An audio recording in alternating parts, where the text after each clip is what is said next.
Stranded tayo. Papagalitan ako nito ng mami G ko. Kaya nga, Liz, pasensya ka na ha. Pagkwentuhan na lang natin yung unang pagkikita natin. Ayoko nga, yung nalit ka, no? So, check yung mga libro nyo.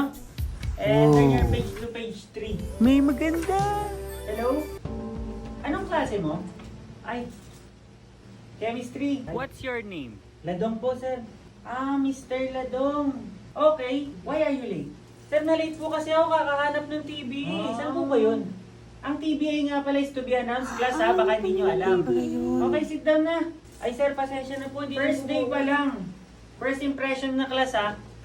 Always check that. Okay, page 3. Tapos kinuha mo yung number ko sa kantin. Binigyan mo ng number sa kantina. Ako lang siguro yung kinuha naman ng number. Ay, excuse me. Ikaw ba si Liz? Ay, ako nga. Ay, Sino ka? ako yung classmate mo kanina. Ni-prof kasi yung mga number ng mga estudyante. Inutusan niya ako.